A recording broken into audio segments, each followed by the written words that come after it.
आता त्यांच्या property seize करण्याच्या संदर्भात जे CID म्हणजे परत CIDचे IG, त्यांचे SP, DYSP आणि अन्य सहकारी ज्यांनी त्यांच्या पाठीमागं फार जोरामध्ये लागले आणि त्यांना शरण येण्यास भाग पाडलेलं आहे। आता कोर्टाकडे त्यांनी परमिशन मागितलेली आहे यांच्या प्रॉपर्टी सीज करण्याची।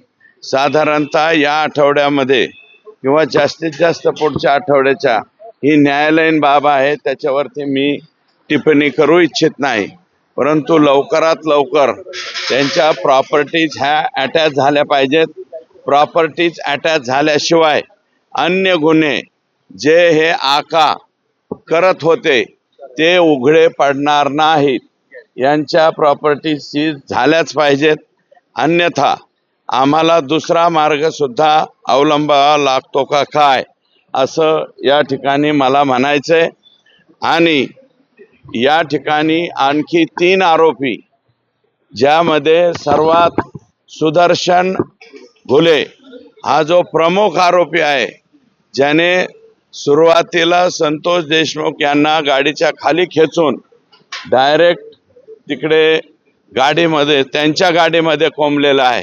मारहाणीमध्ये सुद्धा सर्वाधिक जास्त तो आणि प्रतीक घुले या दोघांनी त्या ठिकाणी जास्त ॲक्शन घेतलेली आहे।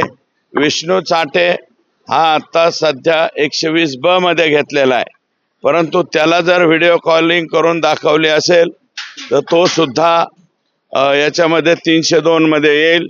आणि हे जे आका शरण आलेले आहेत, शरण आलेले आका हे 100% जर 120B मध्ये तर येतीलच, पण माझा अंदाज आहे हे जर काही त्यांनीही व्हिडिओ कॉल पाहिला असेल तर ते सुद्धा 302 मध्ये या ठिकाणी येऊ शकतात। मंत्री महोदयांनी मोक्याची घोषणा केलेली आहे, त्याच्यामुळे या केसमध्ये 302, 120B, खंडणी आणि मोका हे सर्वच्या सर्व गुन्हे त्या ठिकाणी या सगळ्या आरोपींच्या वरती लागणार आहेत। हे मी नाही, राज्याच्या सर्वोच्च व्यक्तीने ही घोषणा केलेली आहे, त्याच्यामुळे मोका लावण्याचा प्रश्नच येत नाही। मोका ऑटोमॅटिक आला। उज्ज्वल निकम साहेब यांची सरकारी वकील म्हणून याच्यामध्ये नियुक्ती करावी असंही पत्र माझं आहे आणि मी त्याच गोष्टीसाठी इथं आलेलो आहे।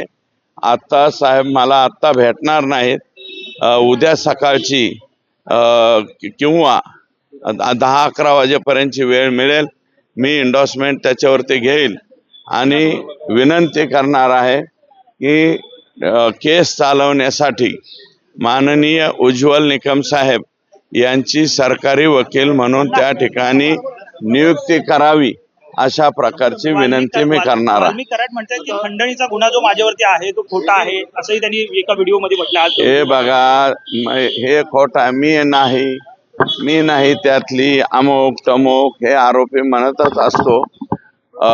ते आता सगळं काही उघड, पोलीस आहेत, ते CID आहे, CIDचे IG साहेब ज्यांच्या अध्यक्षतेखाली ही SIT नेमलेली, ते आता बघतील ना।